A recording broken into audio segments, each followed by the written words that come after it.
100% அந்த கதாபாத்திரத்தோட உடை, பேச்சு, மொழி, அவங்க தோற்றம் எல்லாமே 100% பதிவு பண்ணியிருக்கீங்கன்னு நீங்கள் நம்புறீங்களா அப்படின்னு என்னோட கேள்வி. உங்களுக்கு ஃபீல் பண்ண முடியுதா?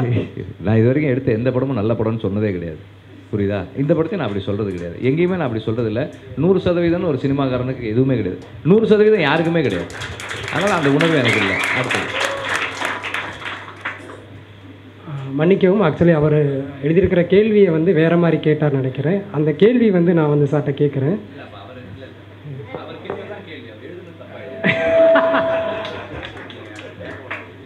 நான் அதில் எழுதிய கேள்வி என்னென்னா, இப்போ பொல்லாதவன் படத்துலையும் சரி, வட சென்னையும் சரி, சார் சொன்னாப்புல நான் லீனியர் டைப்பில் ஸ்டோரி சொல்லியிருப்பீங்க. அந்த நான் லீனியர் டைப்பில் ஸ்டோரி சொல்லும்போது என்ன ஒரு ப்ராப்ளம் வரும்னா, ஆடியன்ஸ் வந்து கவனிக்கலைன்னா கனெக்டிவிட்டி மிஸ் ஆகிடும் ஆடியன்ஸுக்கு. நீங்கள் அந்த மாதிரி ஸ்டோரி லைன் அப்போ செலக்ட் பண்ணி அந்த மாதிரி எடுக்கிறதுக்கு ஏதாவது பர்டிகுலர் ரீசன் இருக்கா? ஸோ காட்ஃபாதர் மாதிரி. ஸோ எனக்கு தெரிஞ்சு காட்ஃபாதர் நான் லீனியர் கிடையாது. இல்லை, காட்ஃபாதர் 2 அதில் ஒரு ஃப்ளாஷ்பேக் போர்ஷன் வரும். நான் லீனியர் நரேட்டிவ் வந்து ஃப்ளாஷ்பேக் போகிறதால கிடையாது உங்களுக்கு. இல்லை, கதையினுடைய இல்லை, அதாவது அது வந்து ஒரு எபிசோட் ஃப்ளாஷ்பேக். எல்லாருமே ஃப்ளாஷ்பேக்கோட தான் கதை சொல்லுவாங்க. ஏதோ ஒரு கதை இருக்கும். இல்லை, ஆடுகளத்துலேயும் ஃப்ளாஷ்பேக் வந்துட்டு அதான் வரேன். இப்போ காட்ஃபாதர் வந்து அந்த அதில் வராதுன்னு நினைக்கிறேன். நான் லீனியர் நரேட்டிவ்ன்றது நிறைய இருக்குது. எனக்கு வந்து பேசிக்காக நான் ஒரு கதை சொல்கிறேன்னா என்ன என்கேஜ் பண்ணணும். சரி, நான் ரொம்ப ரெஸ்ட்லெஸ்ஸான பர்சன். எனக்கு வந்து என்ன ஹோல்டு பண்ணோன்னா ரொம்ப ரொம்ப கஷ்டம். எனக்கு இம்மீடியட்டாக ஒரு 3 மினிட்ஸில் எனக்கு போர் அடிக்கும், 2 மினிட்ஸில் எனக்கு போர் அடிக்கும். அப்போ என்னோடய படம் தான் என்னை ரொம்ப போர் அடிக்கும். ஏன்னா நான் நிறைய அதுதான் பார்க்குறேன். ஒரு வருஷம் எடிட் பண்ணுறேன், எனக்கு ரொம்ப போர் அடிக்கும். அப்போது என்ன என்கேஜ் பண்ணக்கூடிய விஷயங்களை தான் நான் வச்சுப்பேன். அப்போது அதே மாதிரி ரொம்ப ஃபாஸ்ட்டாகவும் இருக்கும். என்னோடய எடிட் பேஸ் ரொம்ப ஃபாஸ்ட்டாக இருக்கும். எக்ஸப்ட் ஃபார் விசாரணை எல்லாமே ரொம்ப ஃபாஸ்ட் பேஸ்டாக இருக்கும். அது வந்து என்னோடய பர்சனாலிட்டி. ஒருத்தரோட எடிட்டிங் பேட்டர்ன் அப்படின்றது வந்து அவங்களோட பர்சனாலிட்டி தான். அவங்களுடைய நிதானம் அல்லது அவங்களுடைய பதட்டம் அல்லது அவங்களுடைய அவசரம் அத்தனையுமே அதில் தெரியும். மற்ற எதில் வேணால் நம்ம இருக்கலாம். இப்போ நான் வந்து ஷார்ட்ஸ் எடுக்கும்போது ரொம்ப லெங்க்த்தியாக எடுப்பேன். ஒரு 4 மினிட்ஸ் 5 மினிட்ஸ் ஷார்ட்ஸ் கம்போஸ் பண்ணுவேன், லெங்க்த்தியாக எடுப்பேன். ஆனால் எடிட் டேபிள் வந்து அதை சாப் பண்ணிடுவேன். அப்போ எங்கே என்னவா இருந்தாலும் நம்ம எப்படிப்பட்ட பர்சன் அப்படின்றது வந்து எடிட் டேபிளில் தெரியும். ஸோ அந்த என்னை வந்து என்கேஜ் பண்ணுறது ரொம்ப முக்கியமானது. அப்புறம் இந்த கதையை பொறுத்த வரைக்கும் லீனியராக சொன்னால் இதில் வந்து நிறைய பிரச்சனைகள் இருக்குது. பிரச்சனைகள் அப்படின்றது என்னென்னா எவ்வளோ தூரம் நம்மளை என்கேஜ் பண்ணோம் அப்படின்றது தான். இந்த ஸ்கிரிப்டை பொறுத்த வரைக்கும் லீனியராக நரேட் பண்ணுறதுக்கு இது ஒன்றுமே புது கதையே கிடையாது, ரொம்ப பழைய கதை தான். எதுவுமே புதுசு இல்லை. இதில் ஒருத்தர் இருப்பார், அவர் செத்துருவார், அவர் சாவடிச்சவங்கள இன்னொருத்தர் வந்து பழி வாங்குவார். அது எப்போதும் பிள்ளையாக இருப்பாங்க. இதில் வந்து கொஞ்சம் புள்ள மாதிரி இருக்கிற ஒருத்தர் வர்றார், அவ்வளோதான். ஸோ இந்த மாதிரியான ஒரு வேர்ல்டு. பட் இந்த வேர்ல்டு வந்து இந்த வேர்ல்டு வந்து உண்மையான உலகம். இந்த உலகம் உண்மையான உலகம், எனக்கு நல்லா தெரிஞ்ச உலகம், நான் பார்த்த உலகம். அப்போது இந்த வேர்ல்டை கிரியேட் பண்ணுறதுக்கும் இதை எங்கேஜிங்காக நரேட் பண்ணுறதுக்கும் எனக்கு நான் லீனியர் நரேட்டிவ் முக்கியமாக இருந்தது. And every time I feel that ஒரு நரேட்டிவ் அப்படின்றது வந்து it is something that should create a discussion. நம்ம நரேட்டிவ் வந்து தொடர்ந்து ஒரு விவாதத்தை ஏற்படுத்தக்கூடியதாக இருக்கணும். அது அங்கேருந்து வெவ்வேறு ஒன்றா மாறும். எனக்கு ஒன்று கற்றுக் கொடுக்கணும். இந்த நரேட்டிவ் வந்து எனக்கு இந்த ஃபார்ம், இந்த ஃபைனல் ஃபார்ம், இப்போ நம்ம கடைசியாக தியேட்டரில் ரிலீஸ் ஆனதை பார்த்தது வந்து படம் வந்து 17ஆம் தேதி ரிலீஸ்ன்னு நினைக்கிறேன். 15ஆம் தேதி தான் லாக் பண்ணோம் அதை. இந்த ஃபார்ம் இப்படி இருக்கணும், இப்படி வரணுன்றது அது வரைக்கும் நான் ஒர்க் பண்ணிகிட்டே தான் இருந்தேன். அந்த மாதிரி நெக்ஸ்ட் கேள்வி ஒரு கொஞ்சம் சிலியாக தான் சார் இருக்கும். திருப்பி வரணும் கேள்வி. அந்த இங்கே இருக்கிறவங்க ஃபஸ்ட்டு கேட்டுறட்டும், அதுக்கப்புறம் நீ கேட்கலாம். பாலகுமாரன் நாவலில் வர ஒரு முக்கியமான வரி, ஜெயித்தலோடு எந்த யுத்தமும் முடிவதில்லை, அதற்கு பிறகு யுத்தம் முடிந்து பழிவாங்குதல் வந்து விடுகிறது, எதிரி மூர்க்கமாகிறான், நம்மால் அசரவே முடியாமல் போய்விடுகிறது. ஆடுகளம், வடசென்னை படங்களில் இந்த விஷயங்கள் தான் மையக்கருவாக இருப்பதாக தெரிகிறது. உங்களுக்கு எது இன்ஸ்பிரேஷனாக இருக்கிறது இந்த கதைகளின் கருவுக்கு? இந்த டார்க் சைட்ஸ் ஆஃப் ஹியூமன்ஸ் பற்றி உங்கள் கருத்து என்ன? செங்கோட்டையன். எனக்கு டார்க் சைடை விட எனக்கு கிரே தான் எனக்கு பிடிச்சது. யாரும் நல்லவங்களும் இல்லை, யாரும் கெட்டவங்களும் இல்லை. அந்தந்த காலகட்டங்கள், அந்த சூழல் அவங்கள என்ன டிட்டர்மைன் பண்ணுது, அந்த மொமெண்ட் என்ன கைட் பண்ணுது, என்ன தீர்மானிக்குது அப்படின்றது தான்.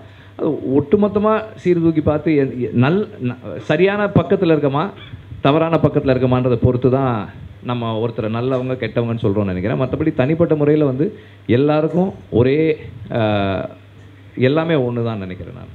ஸோ அதுதான் எனக்கான இது. அண்ட் அதை எக்ஸ்ப்ளோர் பண்ணுறது எனக்கு பிடிச்சிருக்கு. உங்களுடைய எல்லா படங்கள்லேயும் போலீஸ் கதாபாத்திரத்தில் நடிகர் மூனார் ரமேஷ் நடிக்கிறார். அது என்ன காரணம் அப்படின்னு ஒருத்தர் இந்த கேள்வி கேட்டது யாரு? நீங்கள் மூனார் ரமேஷ் நண்பரா? அவர் வடசென்னை படத்தில் அவருக்கு கதாபாத்திரம் இல்லை. ஒரு நாள் அவர் ஷூட்டிங் ஸ்பாட்டுக்கு வந்துட்டு நான் நடித்தே தீருவேன், நடிக்காமல் போக மாட்டேன் அப்படின்னாரு. சரி வாங்க, இதில் இந்த ஒரே ஒரு சீன் இருக்குது வரீங்களா அப்படின்னா, சும்மா அந்த கூட்டத்தில் நிற்கிறது போலீஸாக வந்து இது பண்ணுறதுன்னு சரி அப்படின்னாரு. அதனால் அன்னைக்கு வந்து அப்படி நடித்தார். அவ்வளோதான். அவர் வந்து ஒரு எப்படி சொல்கிறது, அது வந்து ஒரு என்னுடைய எல்லா படங்களையும் நடிக்கிறத அவருக்கு ரொம்ப பெருமையாக அவர் கருதுறாரு. தொடர்ந்து அவர் அதுக்கேற்ற மாதிரி வாய்ப்புகள் வருதுன்னு தான் நினைக்கிறேன். உருவத்துக்கு பொருத்தமான கதாபாத்திரம் நான் என்னோட கேரக்டர்ஸ் ஆக்டர்ஸ் செலெக்ஷன் வந்து எப்படி இருக்குன்னா, பாலமந்திர சார் அடிக்கடி சொல்லுவாங்க, உன்னுடைய கதாபாத்திரத்துக்கு ஏற்ற உருவ அமைப்புடைய நடிகர்கள் கிடைச்சிட்டா 50% உன்னுடைய வேலை முடிஞ்சது அப்படின்வாங்க. அப்போது என்னை கைட் பண்ணுறது அதுதான். ஒரு அப்பியரன்ஸாகவும் எமோஷ்னலாகவும் ஒரு நடிகர் நம்மக்கிட்ட இருக்கிற கதாபாத்திரத்துக்கு பக்கத்தில் இருக்காங்களா, அவங்க பர்சனல் கேரக்டர்ஸ் அப்படி இருக்கா அப்படின்னு எனக்கு தோணுச்சுன்னா, என்னால் அவங்கக்கிட்ட இருக்கிற அந்த சில விஷயங்களை உணர முடிஞ்சதுன்னா அவங்கள அந்த ரோல் நடிக்க வச்சா நமக்கு வேலை பாதி ஆகிடும். ஏன்னா அவங்களாவே இருப்பாங்க, அதுக்கு மேலே ஒன்றுமே இல்லை. இப்போ எனக்கு விசாரணையில் வந்து ராமதாசனுடைய கதாபாத்திரம், அவர் எதுவுமே பண்ண மாட்டார், ஒன்றுமே ரொம்ப சாதாரணமாக எப்போதும் அவர் எப்படி பேசுவாரோ அதே மாதிரி தான் பேசிகிட்டு இருப்பார். ஆனால் அதுக்குள்ளே அது நமக்கு கொடுக்குற அந்த உணர்வு வந்து ஸ்ட்ராங்காக இருக்கும். ஸோ அந்த மாதிரி அப்படி அவருக்கு ரமேஷ்க்கு அது பொருத்தமாக இருக்கிற மாதிரி எனக்கு தோணுது. அதனால் அது அமையுது, அப்படி அமையுது, அவ்வளோ. விஜயகுமார் எந்த தருணம்னா எனக்கு புரியல. சரி, இல்லை, ஏன்னா எந்த தருணம்னா எனக்கு புரியல. ஆனால் வந்து அது எனக்கு விசாரணைக்கு அப்புறம் விசாரணை முடிஞ்ச உடனே அவர் பூமணி என்னை சந்தித்து அந்த புத்தகத்தை கொடுத்தார். முன்னாடியே நான் ரொம்ப நாளைக்கு முன்னாடி படிச்சிருந்தது, ஒரு புத்தகத்தை கொடுத்து இதை படிங்க அப்படின்னாரு. அது படித்தப்போ எனக்கு ரொம்ப ரொம்ப எக்ஸைட்டிங்காக இருந்தது, இது படம் பண்ணணும்னு தோணுச்சு எனக்கு. அதுக்கப்புறம் அவர்கிட்ட பேசி இது பண்ணேன். அது அப்போதுலேருந்து அது அந்த ஒர்க்கு நடந்துக்கிட்டு இருக்கு.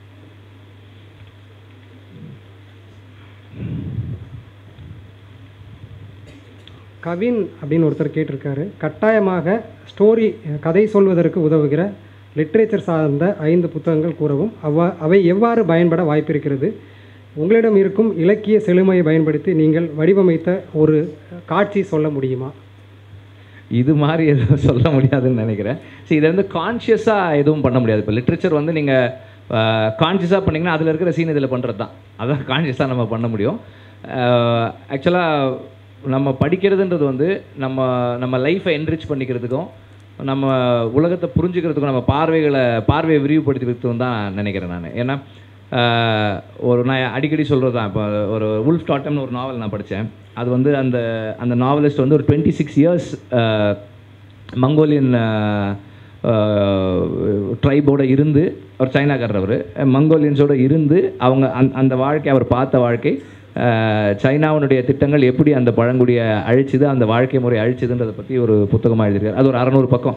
ஸோ அந்த மனிதருடைய 26 வருட வாழ்வை, அந்த அனுபவத்தை, அந்த அறிவை 26 வருடமாக அவர் வந்து அந்த மங்கோலியன்ஸ் கூட இருந்து அவங்களுடைய காலகாலமான அந்த தொன்மமான அறிவை அவர் பெற்றதை ஒரு 500 பக்கம் 600 பக்கமாக எழுதியிருந்தார்.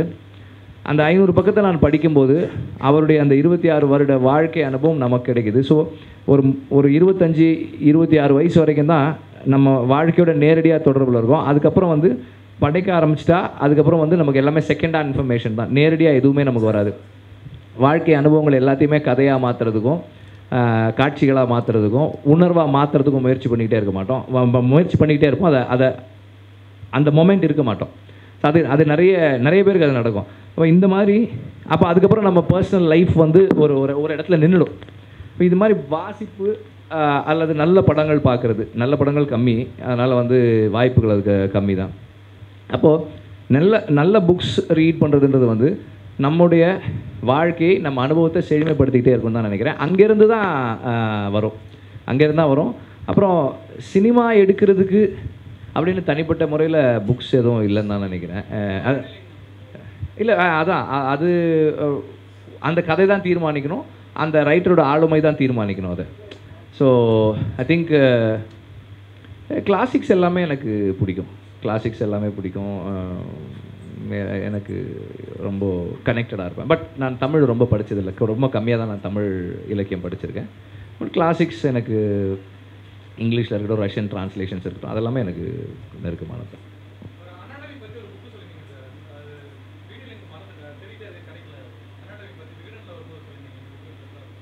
அனாட்டமி பற்றி சொல்லியிருக்க மாட்டேன். அனாட்டமி ஐயோ அப்படி இருக்காது. ஏன்னா அனாட்டமிக்கு எனக்கு என்ன சம்மந்தம் இருக்குது? இல்லை அது ஏதோ பேர் வேறு நான் ஞாபகம் தானே சொல்கிறேன். வடசென்னை படத்தில் வரும் பெயர்கள் பெரும்பாலும் தனித்துவம் இல்லாத பொது பெயர்கள்.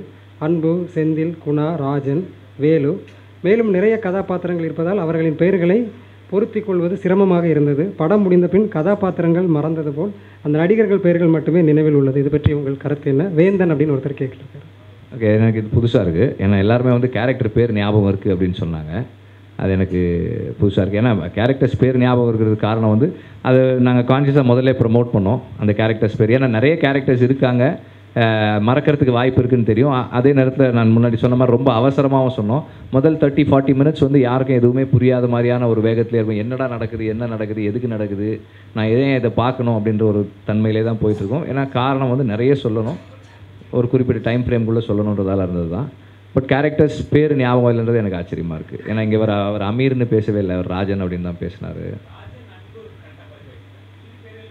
இல்லை பரவாயில்ல, 2 பதிவானா போதும். அந்த பொண்ணு இருக்குல்ல, இல்லை உண்மையிலே அவ்வளோதான், ஒரு படத்தை அவ்வளோ போதும். இல்லை எல்லாரையும் நம்ம தெரிஞ்சிக்க வேண்டியதில்லை. இப்போ இப்படி வேணும்னா நம்ம அவசியப்பட்டால் 2வது பார்த்து தெரிஞ்சுக்கலாம், இல்லைனா விட்டுடலாம், அவ்வளோதான்.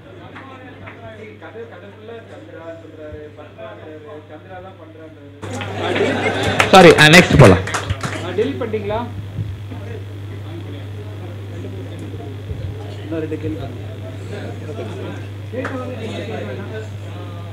நண்பர்களே, கேட்டவர்கள் திருப்பி கேட்க வேண்டாம், கருத்தும் சொல்ல வேண்டாம். தயவு செய்து ஆழமான வடசென்னை பற்றிய கேள்விகள் இருந்தால் கேட்கலாம். ஒரு 3 to 5 கேள்வியோட இந்த உரையாடல் முடிஞ்சிடும்.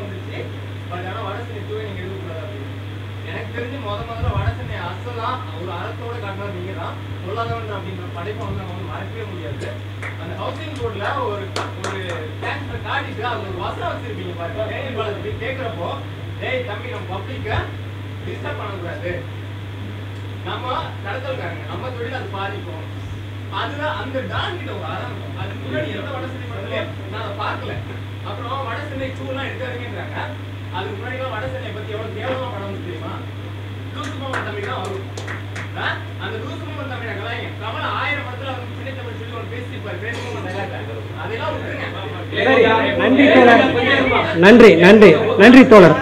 நீங்க கேளுங்க.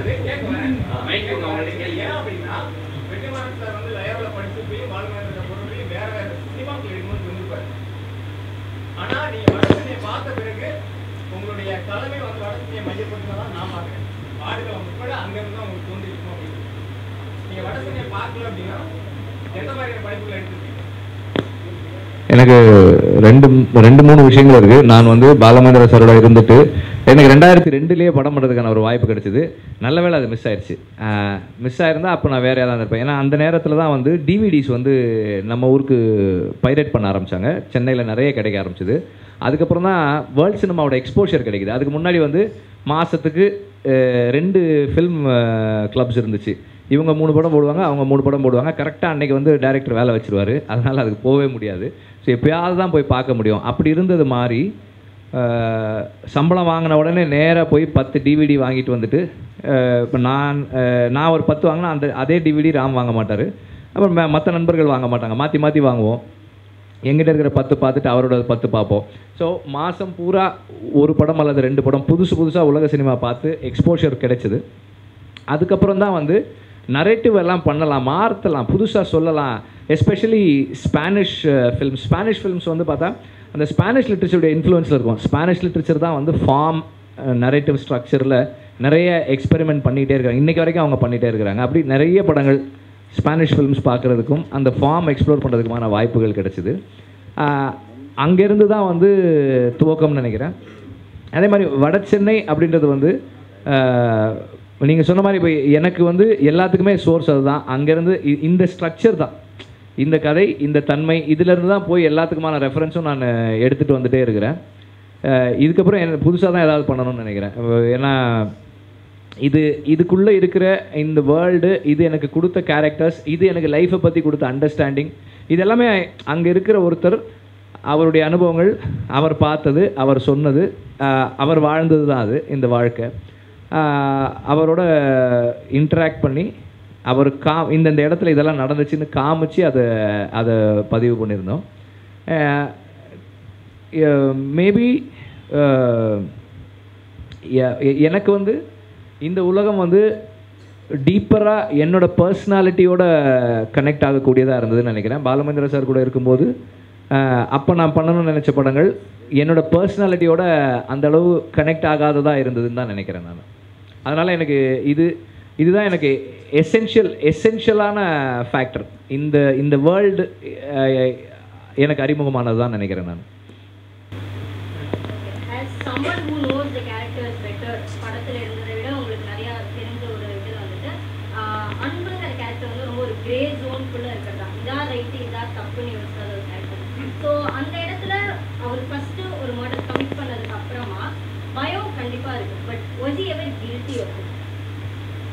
ஆமாம்,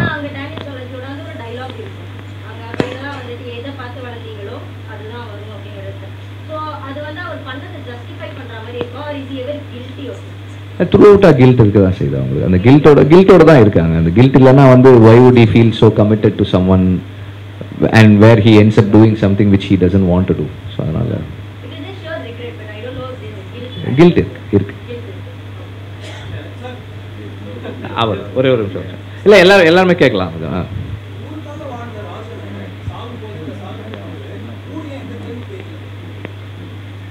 நல்ல கேள்விதான். அந்த நேரத்தில் வந்து அகைன் இப்போ நான் லீனியர் நரேட்டிவ்ல ஒரு அட்வான்டேஜும் இதுதான், டிஸ்அட்வான்டேஜும் இதுதான். நான் லீனியர் நரேட்டிவ்ல வந்து you can skip, you can miss, ரெண்டுமே நடக்கும்.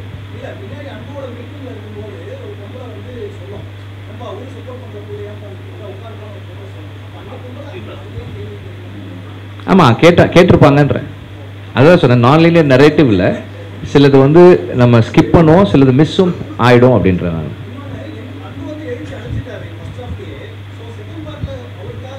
அதை விட்டுருவோம், இருக்கிறத மட்டும் பேசுவோம். அடுத்தது இப்போ இங்கே ஒரு கேள்வி. ஒரு நிமிஷம். ஒன்று தான் இல்லை நிறைய பேர் இருக்காங்கல்ல.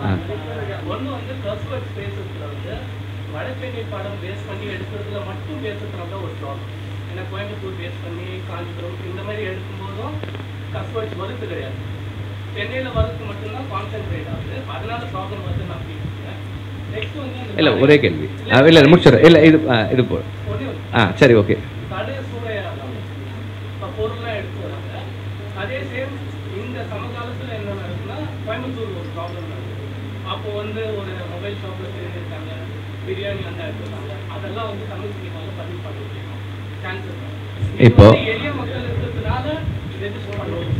இப்போ ஒரே ஒரு விஷயம்தான்.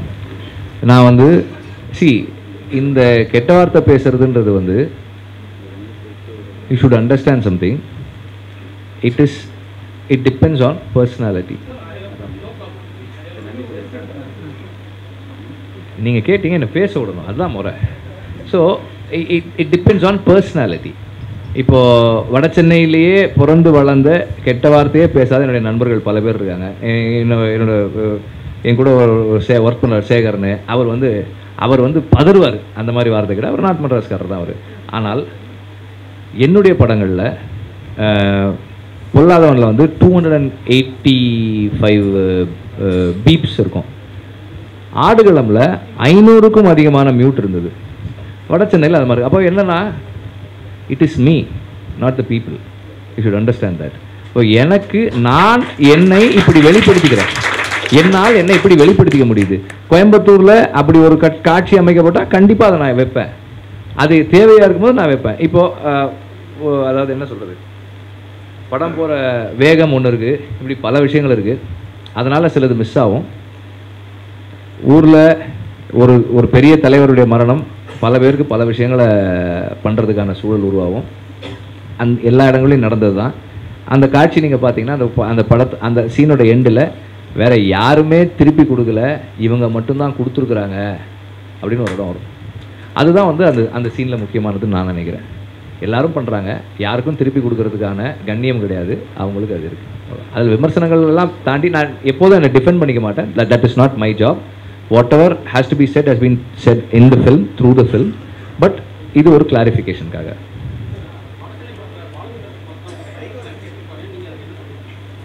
இல்லை எனக்கு என்ன அவர் வந்து வட சென்னை படத்தை பாலமகேந்திரா சார் பார்த்துருந்தா என்ன சொல்லியிருப்பாரு அப்படின்னு கேட்குறாங்க. எனக்கு வந்து அவர் என்ன சொல்லியிருப்பாருன்னு தெரியல. பட் நான் வந்து விசாரணை படத்தை சாருக்கு காமிக்கணும்னு ரொம்ப ஆசைப்பட்டேன். அதுதான் இது. இந்த படத்தை வந்து அவர் அவருக்கு என்ன இது ரொம்ப ஹைப்போதெட்டிக்கலா இருக்கு.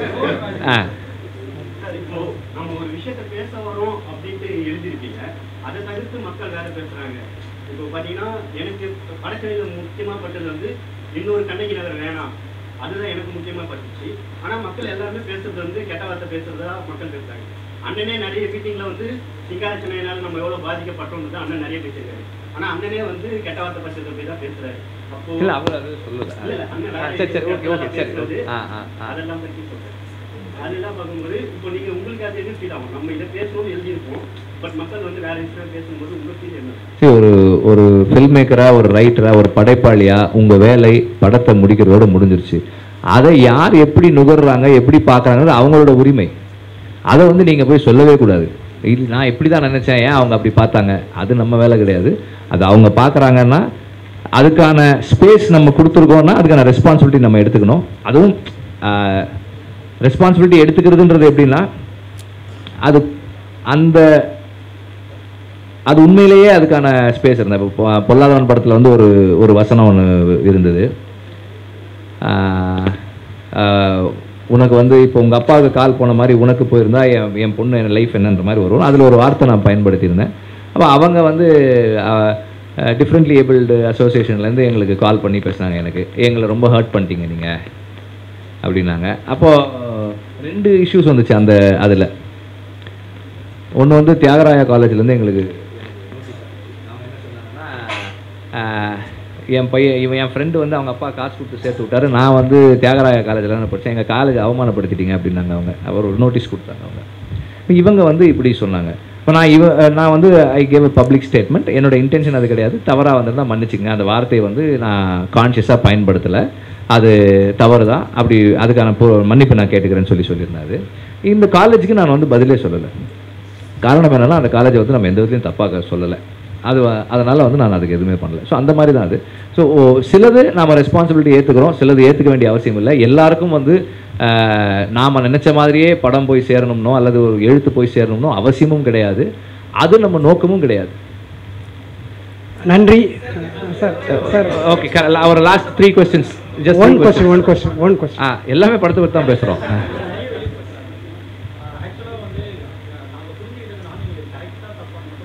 அது வேண்டாம்.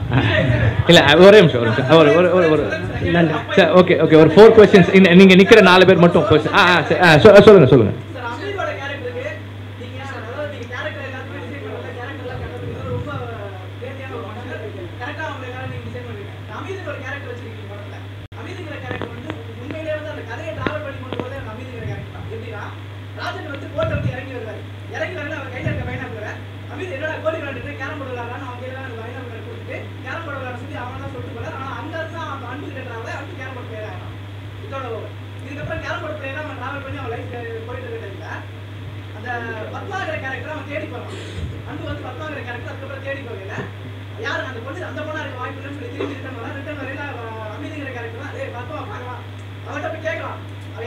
டக்குன்னு அப்படியே சுருக்கமாக வந்துருங்க.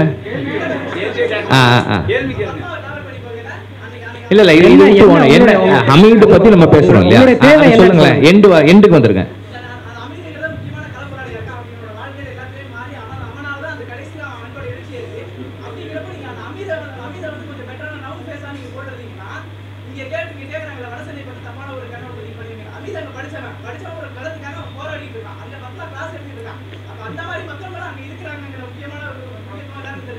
சரி. அமித்துக்கு ஏன் போடலங்கிற இல்லை, எனக்கு வந்து என்னென்னா கதாபாத்திரத்துக்கு நடிகர்கள் தானே தவிர இப்போ அந்த கதாபாத்திரம் வந்து ஒரு தெரிந்த நடிகராக இருந்தால் நம்ம என்ன பண்ணியிருப்போம்னா காமெடி நடிகர் ஒருத்தர் நடிக்க வச்சுருப்போம் அதில். ஏன்னா அந்த வயசில் வந்து நடிக்கிறவங்க அப்படி தான் இருக்காங்க. எனக்கு அது தேவையில்லைன்னு பட்டுச்சு. அப்புறமா மேக்ஸிமம் வந்து அறிமுகம் இல்லாத நடிகர்கள் நடிக்கும்போது, பரிச்சயம் இல்லாதவர்கள் நடிக்கும்போது அந்த கதாபாத்திரமாகவே நம்ம அவங்கள புரிஞ்சுக்கிறதுக்கான வாய்ப்பு இருக்குது. நான் வந்து அமீத் வந்து அப்படி தான் புரிஞ்சு கொள்ளப்படணும்னு ஆசைப்பட்டேன். அதுக்காக தான்.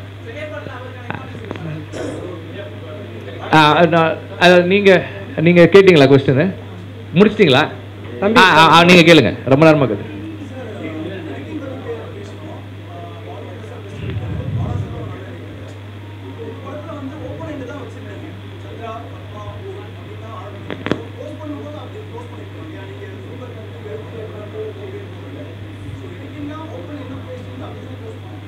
அது ஸ்கிரிப்ட், அது எடிட்டிங் கிடையாது.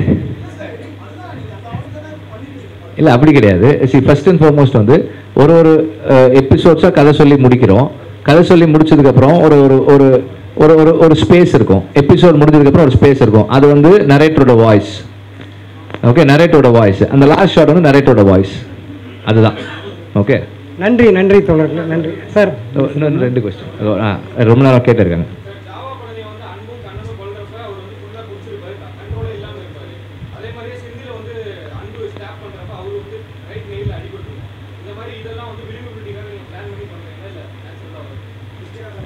சம்டைம்ஸ் ஒரு ஆக்டருடைய ஃபிசிக்கல் எபிலிட்டி இன்னபிலிட்டியை வச்சு ஒன்று பண்ணுறோம். இன்னொன்று சில கேரக்டர்ஸுக்கான ஒரு ஃப்ளாகும் ஒன்று பண்ணுவோம். இப்போ அவர் வந்து குடிக்காமல் இல்லை நார்மலாக இருந்தால் இந்த சின்ன பசங்களால் அது பண்ணியிருக்க முடியாதுன்னு ஒன்று இருக்கும். இதெல்லாமே பேசிக்காக வந்து லாஜிக் ஃபில் பண்ணுறது தான், வேறு ஒன்றும் கிடையாது. அதில் இல்லை, நேச்சுரலாக வர்றதும் பிளான் தான். நீங்கள் வேண்டாம் அப்படின்னா வேண்டாம். இல்லை அப்படின்னா வேணாம். Last question. ஓகே.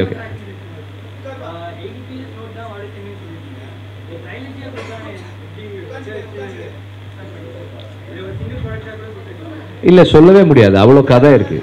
உட்காந்துருக்கேன், நிறைய இருக்குது. சொல்லணும்னா டீட்டெயிலாக சொல்கிறதுக்கு நிறைய இருக்குது. அதனால் அதை வந்து அது நிறைய டைம் எடுக்கும் இதை சொல்லணும்னா. அண்ட் இன்னொன்று இஷ்யூஸும் வந்து நிறைய இருக்குது. இப்போ வந்து 1-2 கிடையாது அங்கே இருக்கிறது. இப்போ எண்ணூர் தான் வந்து பார்த்தீங்கன்னா ஏஷியாவில் மோஸ்ட் பொல்யூட்டட் சிட்டின்னு சொல்கிறாங்க. அப்புறம் வந்து எண்ணூர் க்ரீக் இருக்குது. அண்டு ஃபிஷிங் கிரவுண்ட்ஸே இல்லாமல் போச்சு. ஆந்திராவில் போனால் நம்ம ஃபிஷர்மேன் போனால் அங்கே வந்து பிடிச்சி வச்சுக்குவாங்க. நம்ம காசு கட்டிட்டு தான் அவங்கள கூப்பிட்டு வரணும். ஃபைன் பண்ணுவாங்க. ஆந்திராவில் மீன் பிடிக்க போனாலும் ஃபைன் பண்ணுவாங்க, ராமேஸ்வரம் தாண்டி போனாலும் சுடுவாங்க. ஸோ இது மாதிரி நிறைய இஷ்யூஸ் இருக்குது. There are so many things to talk about. So ஒரு படம்ன்றது பத்தவே பத்தாது.